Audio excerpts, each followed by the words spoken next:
선생님 저 오늘 죽고 싶었는데 겨우 학교에 왔어요. 어머나. 이렇게 얘기를 하는 거예요. 엄마가 안 계시고 아빠랑만 살고 있는 아이였거든요. 아빠가 췌장암에 걸렸다는 사실을 처음 알게 된 거예요, 아이가. 차라리 아빠랑 같이 죽었으면 좋겠다고. 그래서 아이들에게 하는 얘기가 부러움과 네. 시기와 질투가 다르다는 것에 대해서 이야기를 해요. 나도 갖고 싶기에 네. 함께 노력하는 네. 게 부러움이라면 시기는 여기에 미움이 들어가는 거예요. 질투까지 가면은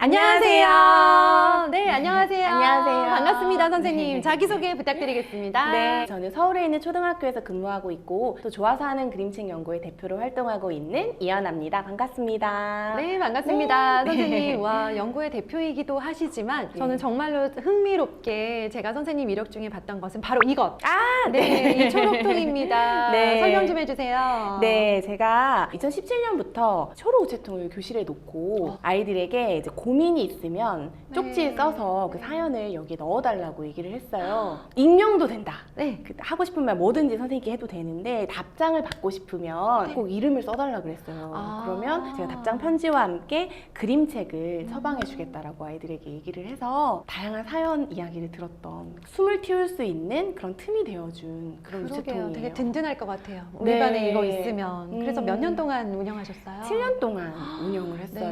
네. 근데 맨 처음에 운영하게 된 게 한 아이가 이제 2시 40분 되면 아이들 집에 썰물처럼 가잖아요. 사라지죠. 네. 네. 이제 그림책 뒤적뒤적 하면서 안 가는 거예요. 선생님한테 할 말 있어? 이렇게 얘기를 했더니 아이가 이제 민기적 하면서 하는 말이 선생님 저 오늘 죽고 싶었는데 겨우 학교에 왔어요. 어머나. 이렇게 얘기를 하는 거예요. 그래서 어. 너무 놀라가지고 네. 아이랑 앉아가지고 이야기를 하는데 엄마가 안 계시고 아빠랑만 살고 있는 아이였거든요. 그런데 그 전날 밤에 아빠가 췌장암에 걸렸다는 사실을 처음 알게 된 거예요, 아이가. 그래서 그냥 너무 무서워서 차라리 아빠랑 같이 죽었으면 좋겠다고 이제 잠을 못 자고 학교에 왔다는 거예요. 네. 근데 제가 그 얘기를 들으면서 너무 마음이 아팠던 게 이 아이랑 오늘 하루 종일 리코더도 불고 네. 체육 시간에 피구도 하고 네. 막 수학 익힘책도 풀고 이랬단 말이에요. 그래서 하루 종일 같이 있었는데 이걸 헤아리지 못했다는 게 너무 미안한 거예요. 아, 그래서 뭔가 아이들이 정말 그런 마음으로 학교에 왔을 때 그래도 털어놓을 수 있는 숨구멍을 마련하면 좋겠다.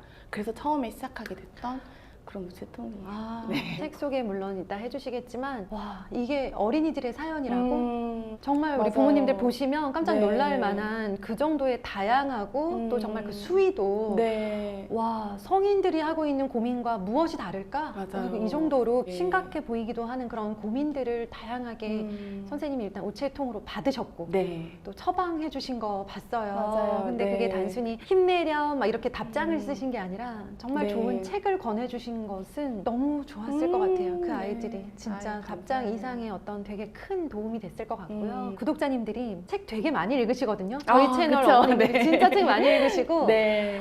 그림책도 좋아하시고 음. 아이들한테 책도 정말 많이 사주시고 빌려주시는데 네. 어떤 책을 어떻게 활용했을 때 네. 정말 이 아이들의 마음에 처방을 그런 치유가 될 수 있으면서 동시에 네. 내가 고민하는 문제들에 대해서 좀 답을 찾고 싶을 때가 있잖아요. 아, 맞아요. 네, 그럴 때도 네. 그림책이 또 도움이 되잖아요. 네. 네. 그렇게 하는 방법을 좀 소개해 주시고 가시면 좋겠다는 생각이 들었습니다. 아, 네. 네. 여러 가지 사례들이 책에 나와 있기는 한데요. 네. 선생님 쓰신 책 중에 질투가 많은 아이들, 질투 네. 때문에 본인도 힘들고 아, 맞아요. 친구 이제 관계도 엄마들의 힘들어지고. 이야기. 네. 네, 엄마들도 너무 힘드세요, 사실은. 질투도 혹시 네. 그림책으로 처방받을 수 있나요? 정말 질투에 대한 고민은 초등학교 아이들도 물론 고민을 하지만 제가 이 교실 우체통 운영하면서 좋았던 게 중학교, 고등학교 간 제자들도 계속해서 이 편지로 연결이 되는 거예요. 네, 그래서 너무 좋았는데 올라갈수록 질투에 대한 고민을 하는 아이들이 많더라고요. 네. 그래서 제가 그런 아이들에게 처방해주는 그림책 가지고 나왔어요. 새빨간 질투라는 그림책이에요. 이 그림책은 처음에 이제 펼쳐보면요. 온 세상이 다 빨강이에요. 그러니까 나의 세상이었던 거예요. 그런데 이제 학교에 가보니까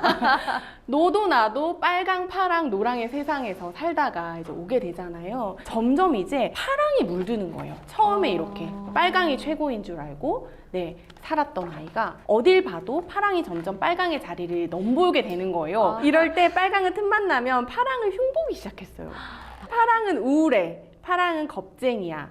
파랑은 어두워, 파랑은 외로워 이렇게 하거든요. 그런데 제가 이 부분에서 아이들에게 하는 얘기가 부러움과 네. 시기와 질투가 다르다는 것에 대해서 이야기를 해요. 어떻게 다른가 하면 부러움은요, 일단 내가 이은경 선생님 너무 부러워. 네. 그래서 이은경 선생님처럼 되고 싶어서 네. 열심히 노력하는 거죠. 어. 나도 갖고 싶기에 네. 함께 노력하는 네. 게 부러움이라면 시기는 여기에 미움이 들어가는 거예요. 질투까지 가면은 여기에 깎아내림까지 있더라고요. 부럽고 미운데 깎아내리는 거. 네, 그러다 보니까 험담과 모함이 나오는 거잖아요. 사실 부러움이라는 감정은 부정적인 감정이 아니잖아요. 그렇죠. 자연스러운 감정. 그쵸, 자연스럽고 부러움이 있어야 우리가 또 그 내 방향성을 찾고 노력할 수 있잖아요. 그래서 이 부분에서 그 세 가지가 다르다는 얘기를 해주면서 부러움을 오히려 나침반 삼을 수 있다는 이야기를 같이 해주시면 좋을 것 같아요. 빨강이 깊은 곳을 더듬어가면서 그 새빨간 질투를 나침반 삼아서 귀를 기울이는 거예요. 내 안에 귀를 기울여 봤더니 나도 파랑처럼 눈부신 존재가 되고 싶다는 욕구에 대해서 본인이 알아차리는 거예요. 내가 몰랐던 나의 욕구를 내가 부러워하는 대상을 통해서 나침반 삼아서 인식하고 그 방향성을 향해 나아가는 거죠. 그래서 빨강이 파랑을 이렇게 끌어안아요. 내가 부러워하는 너의 그 면 내가 인정하고 우리 함께 어우러져서 나도 너를 향해 나아갈게. 이따금 새빨간 질투가 또 불쑥 솟아올 때면 파란 하늘을 봐요. 그러면서 이 파랑에 대해서 생각하는 거예요. 아, 눈부신 파랑 온몸으로 받아들여서 내가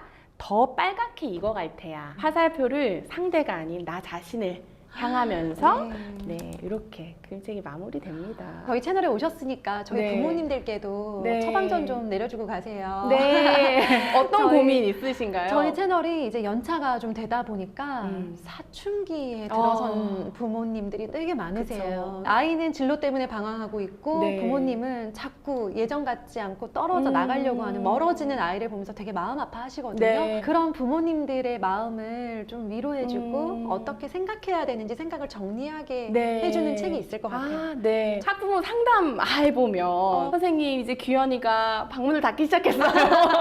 그리고 예전엔 미주알 고주알 말도 많이 했는데 도무지 학교에서 어떻게 지내는지 얘기도 안 하고 네. 답답하다. 어떻게 해야 되냐 이렇게 말씀하실 때 제가 권해드리는 그럼 실제 학교 어머님들께 네. 이렇게 처방을 내려주세요. 네, 어머님들께도 이렇게 보여드리면 같이 울면서 읽기도 하고 그림책이 정말 아이들을 위한 책인 줄 알았는데 0세부터 100세까지 맞아요. 정말 어른들의 네. 마음도 어루만지는 네. 그걸 경험하시더라고요. 너는 나의 모든 계절이야. 이 책은 엄마와 아이의 관계를 이제 계절에 비유해서 풀어낸 네. 책이에요. 처음에 아기 태어나서 두 돌까지는 봄이잖아요. 봄이죠. 네, 그러니까 보기만 해도 너무 예쁘고 꽃이 피어나는 그런 계절을 보내다가 네. 슬슬 이제 여름이 와요. 아. 그럼 여기에 보면 너는 엄마의 착한 아이야. 너는 엄마의 자랑이야. 난 여전히 봄의 마음으로 아이를 바라보는데 아이는 계절을 이제 넘어가기 시작하니까 친구들을 향해요. 그러면서 이쪽 페이지는 이제 엄마의 마음이 이쪽 페이지 아이의 마음이에요. 네. 나는 엄마의 착한 아이야. 내가 잘하지 못하면 엄마는 부끄러워질 거야. 이러면서 이제 아이가 점점 여름의 계절로 가는 거예요. 그러다가 이제 여름이 깊어지면 그쵸. 네. 한철 소나기가 네. 오는데 이 부분은 선생님이 엄마 부분 읽어주시면 제가 아이 부분 읽어볼게요. 네. 도대체 무슨 생각을 하는 거니? 네가 멀어질까 엄마는 두려워. 네. 엄마도 내게 모든 걸 말하지 않잖아요. 나도 말하고 싶지 않은 것이 있어요. 머리로는 알겠는데 그쵸. 저렇게 말하면 되게 서운해요. 그쵸. 진짜. 그래서 그런 서운한 감정들이 사실 내가 이거 서운한 건가? 화나는 건가? 짜증나는 건가? 네. 긴가민가한 것들이 그림책을 펼치면 이렇게 색과 선으로 표현이 되니까 맞아요. 이렇게 쏟아지듯이 이렇게 나의 오더라고요. 이 알 수 없는 감정이 무엇이었나를 네. 이걸 보면서 확인을 그쵸. 하게 됐어요. 맞아요, 네. 맞아요. 네. 가을이 옵니다. 아, 너는 엄마의 꽃이고 가시야.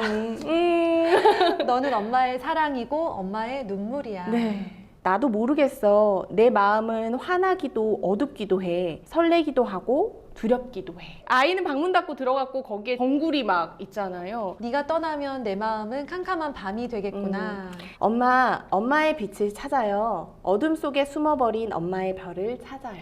마지막에는 이제 다시 봄이 오거든요. 봄이네요. 네, 네. 다시 한번.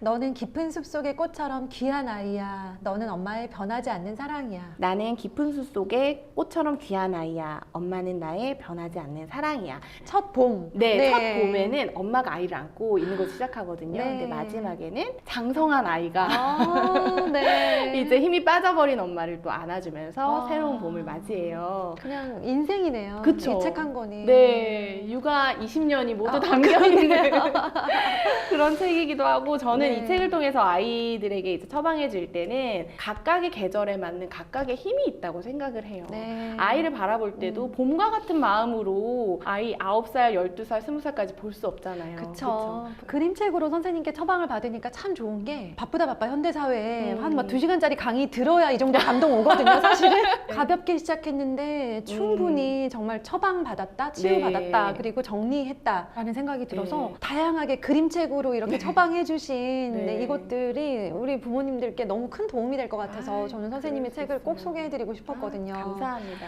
아이와의 관계 말고 엄마, 아빠라고 하는 나라는 사람 존재 자체로 나 지금 솔직히 너무 힘들고 지쳤어요 하시는 분들 많아요. 지친 어른들을 위한 마지막으로 그림책 처방 하나 부탁드리겠습니다. 네, 정말 제 진심을 담아서 처방했습니다. 기대돼요, 기대. 짠! 날 좀 그냥 내버려도. 이 그림책입니다. 여기 보시면 표지에 이 할머니 표정이 거울 속에서 많이 봤던 그런 표정이에요. 이 할머니는 여러분 어떤 할머니냐면요. 정말 이렇게 온순하고 심성이 고운 분이세요. 네. 그저 뜨개질을 좋아하고 그 뜨개질을 할 수 있는 나만의 시간과 공간만 있으면 너무 온순해지는 네. 그런 분인데, 이분의 집에 보면 식구가 너무 많은 거예요. 머리 아프다. 보기만 해도. 할머니가 뜨개질을 좀 하고 싶은데 공을 가지고 노는 아이, 입으로 빨아먹는 아이, 막 가지고 노는 아이 너무 많은 거예요. 뜨개질에 집중을 할 수가 없는 거예요. 이 할머니가 도저히 안 되겠다고 생각을 해요. 막 청소를 해요. 침대를 정리하고요. 마루도 싹싹 쓸고요. 차 한 잔 따라 마시고 뜨개질 거리를 커다란 자루에 넣어가지고요. 집을 나가면서 소리치는 거예요. 날 좀 그냥 내버려둬! 이러면서. 평소에 전혀 이런 얘기 하지 않았던 분이기 때문에 모두가 깜짝 놀라요. 그러면서 이 할머니는 본인의 시공간을 찾아서 갑니다. 그런데 쉽지 않아요. 산 속에 가도 곰이 있고요. 염소를 만나서 거기에 또 시달리고요. 맞아. 그러다 결국은 높은 산 위에 올라가서 달까지 가요. 멀리 가셨네. 네, 달까지 가서도 외계인들한테 시달리다가요. 결국은 날 좀 그만 내버려둬 하면서 여기 웜홀에 들어가세요. 웜홀 안은 텅 비어 있었어요. 아주 캄캄하고 아주 조용했어요. 뛰는 애들도, 우르렁대는 곰도, 짭짭거리는 사냥도, 시끄러운 달사람도 없었어요. 모두들 할머니를 내버려뒀어요. 정말 온전한 나만의 시공간. 네. 그동안 이 할머니가 털뭉치가지고 스웨터를 다 짠 거예요. 그런 다음에 아무렇지도 않게 집으로 돌아왔어요. 그랬더니 내가 치워놓은 대로 집안은 말끔하고요. 또다시 아이들과 함께 있는데 이제 내가 지은 그 옷을 아이들에게 입혀주면서 말없이 스웨터를 나눠주면서 일상으로 돌아올 힘을 또 회복하는 이 과정을 보여주는 그런 책입니다. 혼자만의 시간과 공간이 필요한 엄마들에게 우리 지친 부모님들 네. 대리만족도 되고요. 그쵸. 또 나도 이렇게 한번 해봐야 되겠다라는 결심도 하게 하고요. 네. 어쨌든 너무 신기한 게 고민이 있었는데 왜 그림책을 봤는데 해결이 되는 느낌이 되게 그쵸. 그쵸. 우리 채널에도 이거 하나 있으면 좋겠다. 네. 저희가 사연 넣으면 선생님 막 처방해 주시면 그러게요. 좋겠어요. 네. 이번에 네. 쓰신 책 너무 네. 궁금해요. 정말 다양한 고민과 처방들이 있었겠다. 네. 그리고 있겠다라는 기대가 들어요. 네. 책 안에는 어떤 고민과 어떤 처방들을 담으셨는지 네. 책 좀 자세하게 소개해 주세요. 네, 어린이 마음 약국책 보시면 챕터가 4개예요. 그래서 네. 18개의 고민 그 유형별로 그림책 처방이 되어 있어요. 네. 그 마음약 편지와 효능과 이런 어떤 처방들이 들어있는데요. 이게 아이들에게 직접 교실에서 이렇게 고민을 받다 보니까 네. 정말 다양한 고민들이 들어오는데 이게 연결되는 어떤 고민들이 있더라고요. 그걸 4가지 유형으로 나눠봤는데 첫 번째는 이제 나에 대한 고민. 거기에서는 열등감이 사실 정말 많았어요. 네. 내가 너무 못생긴 것 같아요. 다른 아이들에 비해서 잘하는 게 없는 것 같아요. 많이 위축되어 고민하죠. 있는 그런 아이들. 그리고 의지할 데가 데가 없어서 외로워요. 그리고 가정 형편이 어려워서 너무 움츠러들어요. 이런 부분에 대한 처방들을 담아놨고요. 두 번째는 이제 가족 때문에 눈물 날 때예요. 보시면은 가장 많은 처방을 했었던 사례는 이혼 문제예요. 엄마 아빠 이혼할까봐 너무 두려워요. 그럴 때는 아이들이 어떠냐면 집이 불탈 것 같아서 불안해가지고 학교에 오다가 다시 집에 돌아가서 불타지 않은 거 확인하고 다시 학교 오다가 또 돌아가서 확인하고 이러면서 땀이 뻘뻘 흘리면서 맞아. 늦게 오는 아이들이 있거든요. 그 불안감, 그리고 실제 이혼을 했을 때 이것에 대해서 아무도 설명해주지 않고 어떻게 다뤄야 할지 모르겠어요. 그리고 이제 가족의 죽음, 돌아가셨을 때 이거 네. 어떻게 다뤄야 할까요? 이 부분도 있고요. 친구 문제가 아이들 정말 중요하잖아요. 복잡해지죠, 점점. 네, 친구 문제에 있어서는 말 상처, 이 친구에게 내가 말로 상처받았을 때 어떻게 다뤄야 할까요? 그리고 또 하나는 대화법도 제가 담았는데 네. 서운한 점이 있을 때 얘기하고 싶은데 그때마다 싸우는 거예요. 그래서 어떻게 말해야 할지 네. 그런 대화 방법들도 되게 구체적으로 제시한 부분도 있고요. 그리고 네 번째로 가면 이제 미래를 향해 나아가는데 네. 제일 많은 건 꿈이 없는 것 같아서 나만 꿈이 없어서 불안해요 하는 부분이 있었고요. 그리고 또 한 가지는 재밌게 살고 싶어요. 네. 한 번뿐인 인생 좀 재미있게 살고 싶은데 어떻게 하면 좋을까요, 선생님? 근데 그 질문은 너무 웃긴데요. 그쵸? 처방을 뭘로 내렸을지 너무 궁금해요. 그 책 속에서, 찾아요. 네. 그 책 꼭 찾아 읽어야 되겠다. 네. 이렇게 증상별로 처방이 들어가 있고요. 또 책 속에 보면 문진표가 있어요. 네. 그래서 너무 센스 있게 네. 문진표 넣으셨더라고요. 아이들이 실제로 체크해 보면서 나의 증상을 보고 아이 스스로도 이걸 내가 살피는 것만으로도 해소감을 느낄 수 있고 부모님들은 전혀 몰랐던 네. 내 아이의 속마음을 또 들여다볼 수 있는 계기가 될 수 있을 거라고 생각해요. 그리고 마지막으로 보면 제가 초판 한정으로 드리는 그림책 처방 리스트가 있어요. 고민 유형별 처방 그림책 리스트가 180권이 이렇게 마련되어 있어요. 와. 그래서 이걸 겟하셔서 각각의 계절에 필요한 각각의 책들을 또 이렇게 엄선해서 전해주시면 좋을 것 같아요. 네, 포스터 갖고 싶네요. 네. 진짜. 네. 와, 되게 도움될 것 네. 같아요. 그림책을 나도 한번 볼까? 라는 생각을 하시는 우리 부모님들께 마지막으로 한 말씀 부탁드리겠습니다. 네. 아이가 이제 속마음을 터놓을 때 있잖아요. 네. 그럴 때 내가 정말 좋은 이야기 해주고 싶잖아요. 네. 그런데 무슨 말을 해줄지 몰라서 고민했던 경험, 너무 오래 고민해서 미처 제대로 응답하지 못하거나 저도 그런 경험이 있는데요. 그래서 그런 간절한 마음으로 정말 약을 짓듯이 그림책을 찾았던 것 같아요. 내 마음을 비추어서 보여줄 수 있는 그 문장 하나, 그림 한 컷, 네. 거기에 내 마음을 실어서 정말 아이에게 도움을 줄 수 있다면 좋겠다. 네. 그 마음으로 제가 잘 선정해 놓은 책들이고 그런 글들이니까요. 또 가정에 있는 아이들에게 잘 흘려보내주실 수 있었으면 좋겠습니다. 네. 세상에 그림책이 진짜 많잖아요. 네. 그림책에 문을 하는 사람들은 어디서부터 어떻게 봐야 될지를 모르거든요. 읽었을 때 힘이 되고 도움이 되는 책들을 큐레이션 해놓으셨다라는 그쵸. 생각이 네. 들었어요. 그래서 저처럼 그림책에 자신 없는 분들이나 혹은 이미 좋아하는데 관심이 많은 분들에게는 모두 다 유용한 책이 될 것 같다는 생각이 들었습니다. 선생님 오늘 감사합니다. 나와주셔서 또 좋은 처방해주셔서 정말 감사합니다. 우리 구독자님들 너무 네. 좋으셨을 것 같아요. 네, 감사합니다. 감사합니다. 안녕히 계세요.